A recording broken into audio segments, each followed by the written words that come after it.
Well, we're back with this month's edition of the CalSense and Science Live Report. My name's Cody Sankey. I'm joined here with Brad Johnson from our genetics department, and today our guest is Jacob Halloway. Jacob is our bull stud manager in Billings, Montana, and those of you who's traveled to Montana to see our bulls have probably interacted with Jacob. And we wanted to bring him on today and talk about what it's like day in the life of a bull stud manager, the day in the life of a bull stud bull, what it takes to get semen from the bull all the way to your house to breed your cows, and kind of go through some of that because it is an interesting process, one that there's a lot of secrets and talents to the trade. And we're hoping that Jacob will enlighten us on that today. Jacob, thank you for joining us. Why don't you fill us in on a little bit about your history, where you've come from, and where you're at today? Okay. Well, thank you guys very much for having me on. I've been looking forward to this. So I'm from a small town in northern Minnesota called Fertile. I grew up there most of my life. I always kind of say I was kind of a city kid. Family took me in and really taught me a lot about the cattle industry. Just really fell in love with the business, and I ended up going to North Dakota State for animal science. And from there, I worked at another bull stud for about a year, and then I've been here for 4 years now, and I just really enjoy it. Yeah, it's living the dream. Living the dream, as Jacob always says. Jacob, a question we always get, and so I see you got your peak hat and your peak shirt on, and Brad and I have our Gen X, but we're all kind of on the same team. Yep. We get the question a lot, what is peak? We talk about peak is the genetics division of our parent company, Urus, but we're all on the same team. Why don't you tell us a little bit about what peak is and what it is it all encompasses? Yeah, so peak is really the genetic supplier for Gen X. And what we do, for what we're doing here is taking care of the bulls, and we're collecting the bulls so that all of our Gen X customers have that good high fertility semen that they're come to expect and can demand from Gen X. Jacob, why don't you tell us a little bit about what a day in the life of a bull stud manager looks like? How many bulls are there? What do you oversee? What do you take care of? Yeah. So right now we probably have around 90 bulls. And that's about what our CS herd can hold, and that's kind of what we always are kind of gearing towards is for that CSS. I guess we can get to that later, but the day starts at 6 a.m. and we get the bulls ready, get them in the barn, get them ready for collections. And usually, collections, that's really our main, that's what we're doing here. So, that takes up a good majority of our day. But, then once we're done with that, then it's a matter of making sure we all have the bulls have good bedding. We got to make sure the bulls look good. No one wants to come in here and, look at a skinny bull. It's really important that we always have the bulls in just really top condition. And we have I can't even express just what a good crew we have here that just really takes a lot of pride and just makes the days a lot easier. Which, we are collecting 5 days a week. I would say it's pretty hard to find a true beef bull stud, in America that produces the quality and the amount of volume that we get here. And we, like I said, this crew just takes a lot of pride in that. But it's not your typical, 8 to 5. Like I say, we start really early in the morning, and kind of just like what every farmer rancher knows, there's no true weekend off. There's always water tanks to be fixed. It's you never know what's going to come in your day. You always just have to, like I say, expect the unexpected. And we get a lot of visitors that come through here, and that's really one of the highlights of my day usually is being able to have that time to walk around and kind of showcase our bulls and showcase the facility that we have here. And just kind of be able to, it's just the great people I've been able to meet just in my short 4 years here. It's just, there's so many cool people in this industry, and I just feel so fortunate to be able to be a part of it. Well, Jake, just know that we appreciate the semen quality that you put out. But one of the things we always hear, at least I do, is that customer service that you provide. When people show up and want to look at the bulls, they're always greeted with open arms. So just know that that's appreciated by our customers and the Gen X crew as well. So yeah, that's great. I think, Cody brought it up earlier. Why don't you walk us through, like, that's how your day goes, and no two are necessarily the same, but what's your routine for a bull? I mean, maybe one of your big hitters there. How does it go for him with that early start? How often do you collect, that type of stuff? So I mean, typically our really important bulls, main CSS bulls, we're collecting them twice a week. And I'd always say kind of on average, the bulls, you can have some bulls that'll just really hit it out of the park, but we just have pretty strong averages. I mean, I'd say, I'm not going to get into details for like averages, but a bull will come into the collection arena. There's such a process to it that people don't really quite understand. It's not just a matter of the bull comes in and where you're able to collect it. I mean, a lot of bulls are different. No bull is the same. You really got to treat them all differently. Sometimes it'll go really fast. It'll take us 10 to 15 minutes in order to get that bull properly ready and collected. And then, there's some other times where there's beef bulls that'll take, hate to say it, but 45 minutes to an hour. I mean, it takes a lot of patience. Beef bulls are just a different breed compared to a lot of people are used to dairy bulls. They have just awesome, great libido, and not all beef bulls are blessed with that. I mean, there's a lot of bulls that have good libido, but I would say it's a real art to collecting bulls, and it's not something you learn overnight. It takes a long time. I'm still trying to figure out different tricks and to get them all to work. Jacob, expand a little bit on you talk about collecting them.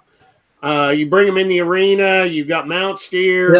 Yep. I mean, talk us through that. How does that process go down? And then you get the collection of the semen. Yep. What do you do with it? Where does it go? How do we take it from the bull to the cow that you collect the bull in Montana and you're going to breed a cow in Texas? How do we get it there? What is the process? Yeah. So once we collect that, and we will, so to say, we pass it through the window to our lab staff, and they will evaluate that for motility and morphology. And we have standards that has to meet. Not just any collection is going to pass on a given day. I mean, we have pretty strict standards.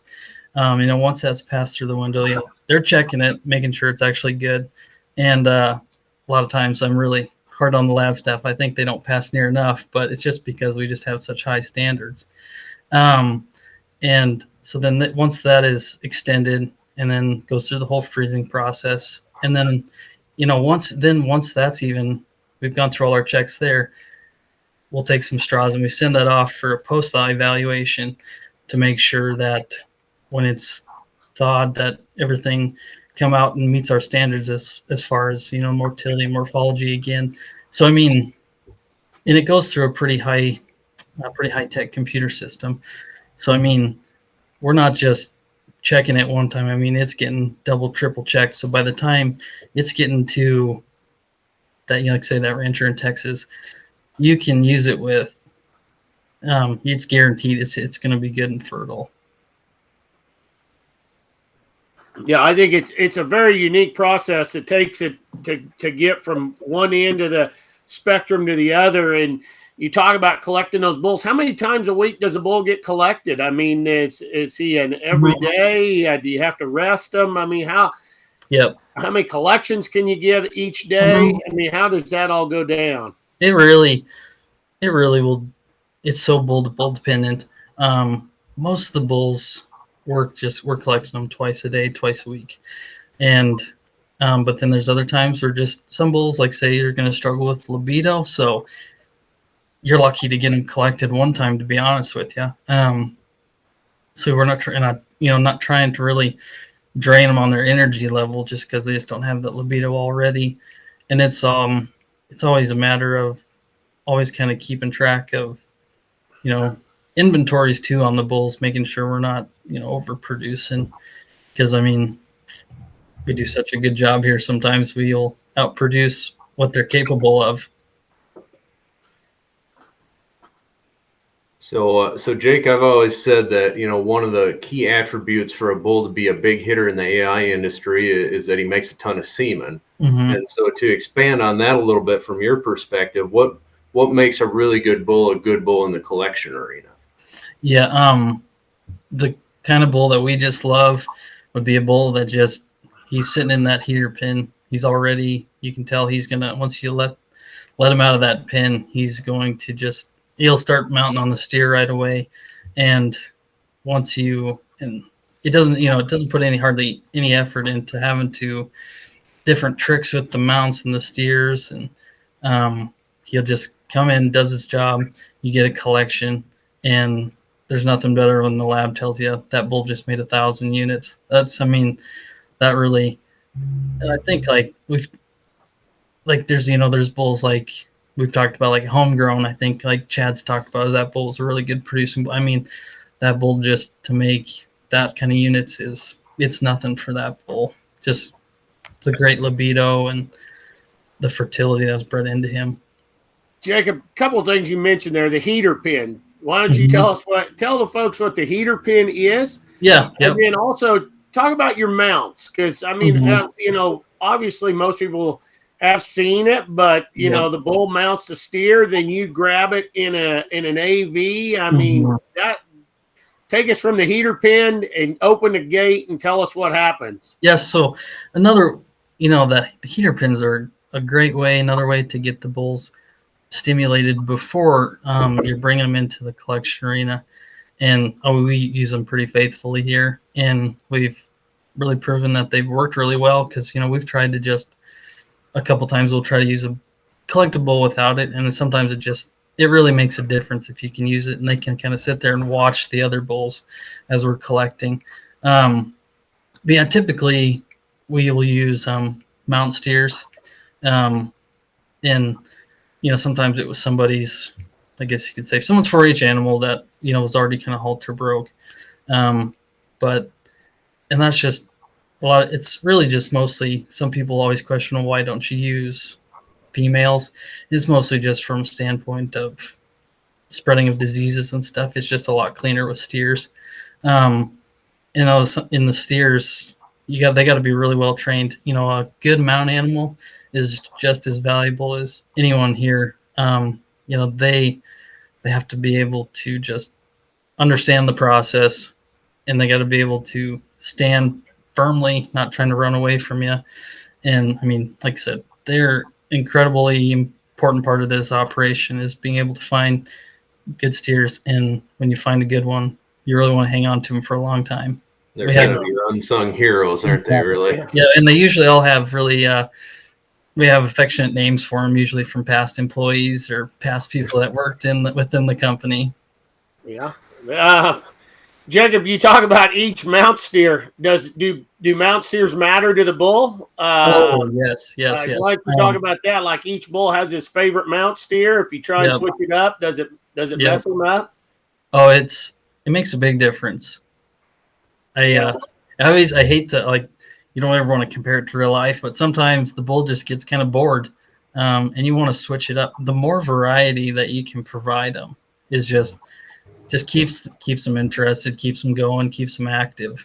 So I'm sometimes if a bull's just not working on one, that's one of our go-tos is you just bring something different in there, and that'll and then too, sometimes, another trick that you do sometimes is you'll have, hopefully if another mount can jump and they can kind of jump the other one, there's just so many little tricks like that can just to get the bulls working. So few people know the art behind it. It's all the science of the lab and all that stuff, and that's obviously important. But the stuff you're talking about here is really the art that so few people know, and the expertise that guys like you bring to the table. So it's pretty interesting to hear. Yeah, and I mean, we have just, there's sometimes where I've been around at other facilities or whatever, and sometimes you just get frustrated and you just, this bull is just not working. And most of the time, some people just put them away. We'll come back to them the next day. I mean, that's not our philosophy here at all. I mean, we will do everything in our power to figure out what we got to do to get that bull clicking, to get him working. Because, I mean, that's what we're here for. That's our job. Jacob, you talked about they're creatures of habits and, variety, but, it's even the little things like pin location and day of the week. I mean, there's not a college that you can go learn how to collect bulls. Brad was talking about these are the tricks of the trade, the lab science and that stuff is pretty well defined. Yep. They're in a college class on this. You learn this. How do you learn that stuff? Where do you, how do you know that, a bull that what he likes, what he doesn't like? I mean, how do you get those secrets? Well, I mean, boy, I've been so blessed in my life to have been in such a short time to be around so many good, I call them legends in the industry. Steve Trantham. I mean, that guy, he taught me so much. I mean, I think he was in the industry for 40 some years. And like, those are kind of the top people on my speed dial. When I get done with work, I'm talking to them, talking with other people in the industry, just trying to figure out different things that they do, and what's worked for them, what doesn't. And even sometimes too, it feels pretty good. Sometimes they'll even kind of ask you what's going on. And to me, that's really just being able to, like I say, I just live and breathe this. So, I mean, like when I'm here, I putting all my heart into it. And when I go home, I'm still trying to find out how much more can we find, talking to other people. I mean, that's just really been the best thing for me. And just really experiencing it. And you got to have a passion for it. I mean, it's really, to some people, it might not be a glorious job, but for me, I love being a part of those genetics and kind of being a part of that bull's history. Jacob, you talk about bulls, and the thing that Brad and I always appreciate about you is they're not bull codes, they're not Angus bulls. Everyone has a name and they mean something to you, and we can count on you for that. Yeah. People out there, they know these bulls by household names. What is the easiest bull in your life you've ever collected? Where like it didn't matter if it was Tuesday, Thursday, 7 a.m., 7 p.m., open the gate, it takes 5 minutes. You got a big. I mean, every time he is just Mr. Automatic. Who was that? I'd have to say there's two come to mind in the past couple, but number one was Resource. I always say when you put that bull back in his pen, if he could shut the gate for you, he would have. I mean, he knew the drill so well. You would open his gate, he would go right into the collection arena, and he wasn't he wasn't super fast, but he knew what he was supposed to do, and he always produced very well. Another one I think that maybe kind of got he's kind of like a couple years back, but a bull that I really thought was a really neat individual, but that was Paint Rock Trapper. That bull was massive, and usually when they get that massive, they don't have the libido, but that bull, I mean, he just had so much libido, and it just didn't matter what day it was. And like that's always kind of like the general thing is you want them to look good, but not have them too fat. But that bull was just he was a man amongst boys. He would just get right out there working and still would just make tons of volume and tons of units. So Jake, you said, for a city kid from fertile Minnesota, which is actually a really ironic town name. Exactly. For your story, you've had the opportunity to deal with a lot of the really, big time bulls in the industry in your career here. So I mean, I guess, just for nostalgia, rattle off some of those that you've had the option to work with and got to know better than most people ever would have a chance to. And Jake, you can even talk about your previous employer, because I think you collected some breed legends and that stuff too as well. So it's all right. We brought you. It's kind of like baseball. We acquired a free agent and made our team better. So so I mean, I already mentioned already, Resource, Renown, and then going back to the other bull studs. I mean, I had the opportunity to collect Coleman Charlo and 10X. But I think about the Coleman Charlo that day that they sold that greatest flush of sons ever. I was actually feeding him that day. I always kind of take a little pride in that. But I mean, it's always, to me, it's always such a neat thing too, is when a bull comes in and I've already collected his, his great grandsire or something, I've collected almost the whole family. Just is kind of becoming a part of their history. Like I think about Iconic. I mean, Iconic's a great bull. Had the opportunity to collect Stunner.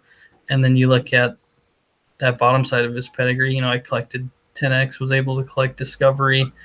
But then you think of some of like the modern day bulls that we kind of have here now, Rainmaker, Justified, Ashland. Those are bulls that are just, they're going to leave. They're already leaving their impact on the industry. And no one's ever going to know that Jacob Halloway was a part of that and got to collect some of that. But I still take pride when looking through the catalogs and you can see those progeny and just knowing I was a part of that. Well, I think there's a good chance that when we do this next time, however long it is from now, there's a good chance that you'll be saying, hey, I got the chance to collect Barricade and Changemaker and Iconic, you said, and Wildcat and Architect, So the fun thing is, there's those bulls of days gone by, but, we're working on the next generation already too.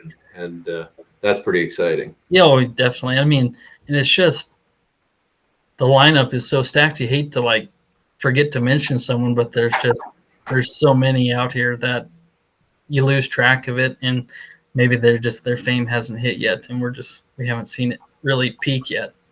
Jacob, we've talked about the easy ones. Tell us about an aha moment where a bull was giving you trouble, and you're like, man, you've tried it and tried it and tried it, and then all of a sudden you changed a pin or you did something and it was just like a faucet and it went. I mean, do you have one of those stories you can tell us about a bull that it was like, man, I turned over every rock and boom?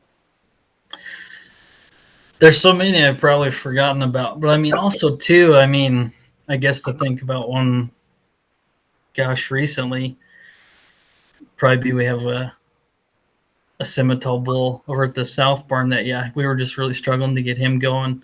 He was always, just okay, but we kind of had these young new mounts that were kind of in the pipeline. We were just kind of waiting to get them a little bit bigger. And finally, we just brought him in the other day. And I mean, you can't keep that Simmental off that bull or off that mount now. I mean, and you could hardly get him to mount before then. But but now the other thing too is sometimes, even like you say, you're talking about a pin change, but a barn change, chain of scenery. That's what I always say is really the biggest thing. I think about Schiefelbein Effective. That bull we were really having, he was just getting kind of slow. He was just getting older at the end of his career, and he would have a hard time. He wouldn't be as fast inside, but as soon as you took him outside, something about that fresh air it just turned him into a different animal. And we made a ton of units on that bull, just that simple change like that. So Jacob, you said inside versus outside. Tell us, you have two types of collection arenas, different bulls like different ones. Tell us about your spice of life for the collection arena. Are you talking about just kind of like? Yeah, you have an indoor arena and you line them up. You talk about effective next outside, so you just make a round pin, or what do you do? We pretty much always trying to put safety first. So we kind of we'll have some, we call them man passes. We have the passes where if you have to get away in a situation, but we set up some panels around that with some man passes in it. But just like you said, just that simple. Some bulls just like it outside, and there's really no rhyme or reason to it. I think another one now I'm thinking about is Justified. Justified loves it outside. He does not, it doesn't really like working inside. Another thing I keep kind of thinking about is a lot of people, whenever they hear the word bull, they always just think something mean, because I think they think of bull riding. But all the bulls here, the staff just work with them so well. I hate to say it, but they turn more into your pet. They kind of know the routine. We still respect them, but I can't say there's a bull here that we struggle with docility. I mean, the bulls, they get to know the system. They know the drill. They know that we care for them and we're taking good care of them. And it just becomes a mutual respect. And honestly, sometimes when the bull leaves, you're kind of hurts because they became part of the family. Jacob, you talked about CSS semen a little bit earlier, and Brad and I, and often, I mean, we go to a sale and we buy a bull. Yep. People want semen tomorrow. That's not always the case. I mean, we talk about, boy, did he freeze semen? Well, they can pass a fertility exam, a BSE, which everyone knows about, and breed cows naturally. But what is it that's different from just, hey, he passed a BSE, he should freeze semen right away when he comes into stud? What are some of the things you have to work with or work out to get them brought up to where they're freezing high quality semen?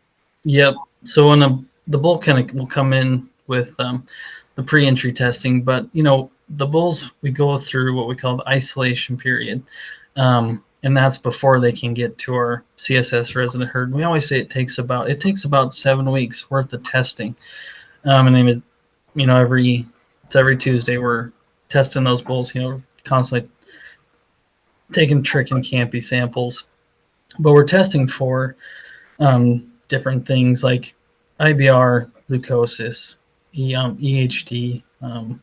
There's another one I can't remember right now, and then that helps us know later on which countries we can export that semen to. But yeah, we can't, until that bull completes that whole, if everything goes good, that 7 week period, we can't release that semen until then. And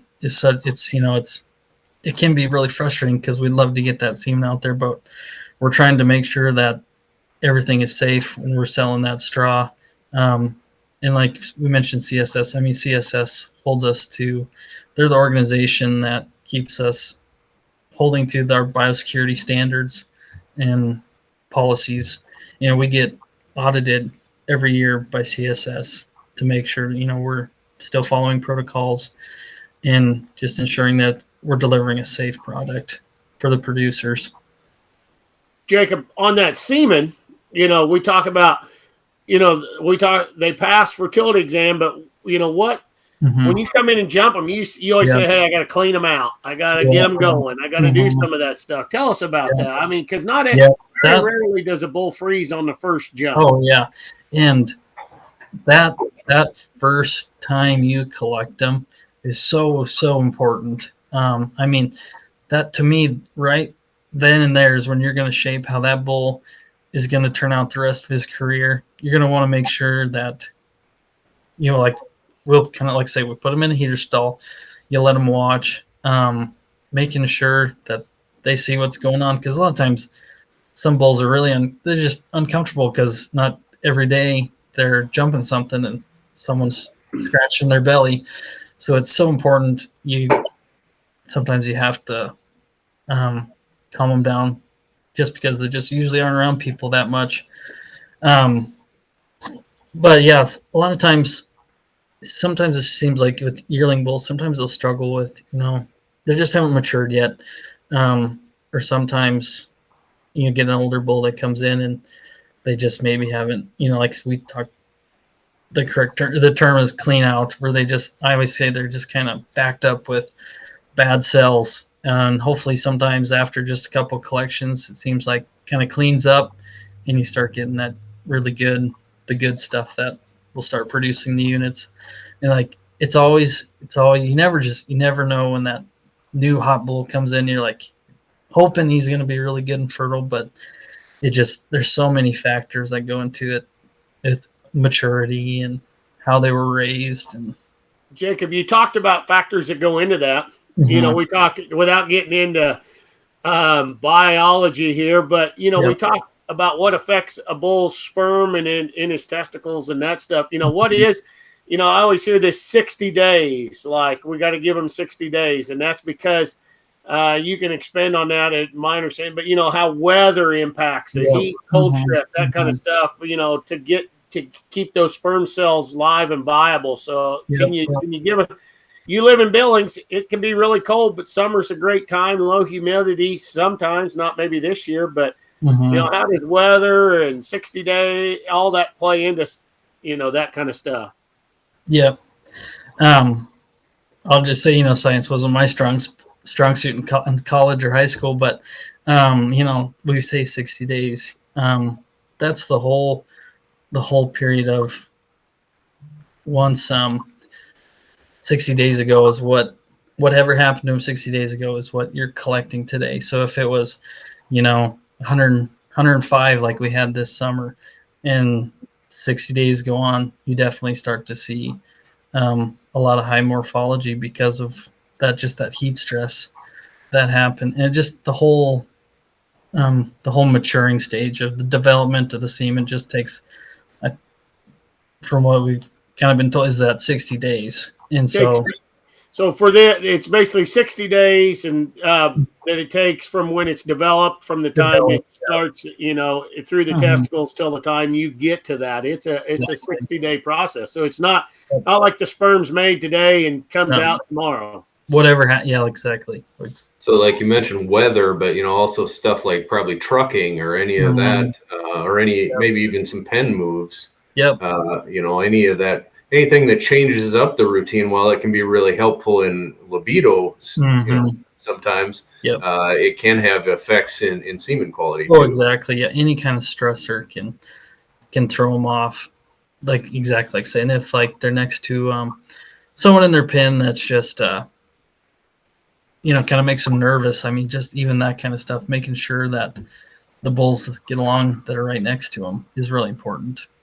It's such an interesting dynamic to me, because it's such a social aspect to this that you don't even think about, but they're so much like humans, about where they're at, who they're with, what they're surrounded by, the little things. Some people are, they're high emotional kind of people, and some people, man, they're just ho-hum and nothing phases them, and bulls are the same way. Yep, definitely. No doubt about it. Jacob, we do appreciate everything that you do for us, and we get a lot of people that come through Billings, and a popular times in the springtime to come through Billings and showcase off the bulls. You've done a good job of setting that up, and this year we're looking forward to maybe hosting some folks in there and letting them see the bulls and display them and all the things that you do for us there. So we always talk about, as we start to wrap up here our 30 minutes or whatever, about your favorite places to eat where you're at. Well, Billings is a hot spot. There's nothing unique, but there is a pretty good spot there, Jake. If people come to Billings, what are your recommendations for eating establishments for the hot spots in Billings? You can't miss on the Montana River Chop. And also, you got to put in a plug for Jake's. Great name of a restaurant, but it's pretty hard. Both of those two, really hard to. It's good steaks. And that's kind of where this broadcast spawned from, was a dinner at Jake's. We got to talking about all the tricks of the trade, and unfortunately, some of them maybe aren't PG rated to share with the public, and it is pretty entertaining if you get Jacob on the side to let him tell you the behind the scenes stuff that maybe isn't public air quality. But Jake, we appreciate you for joining us today. Brad, any last thoughts here for Jacob? No, real good, Jacob. As I said before, and Cody has reiterated, thank you for everything you do for us. No. We appreciate everything you and your team, and make sure to take that back to your team. We sincerely mean that very much. Thank you. Definitely will do. No, thank you guys very much. Well, folks, thank you for joining us on this month's edition of the CalSense in Science, and thanks to Jacob for joining us. And we want to wish everyone out there a happy holiday season, a Merry Christmas, and a Happy New Year. And we look forward to getting back to you right after the first of the year with our January CalSense in Science Live report. But for Cody Sankey and Jacob Halloway and Brad Johnson, we say thank you. Until next time.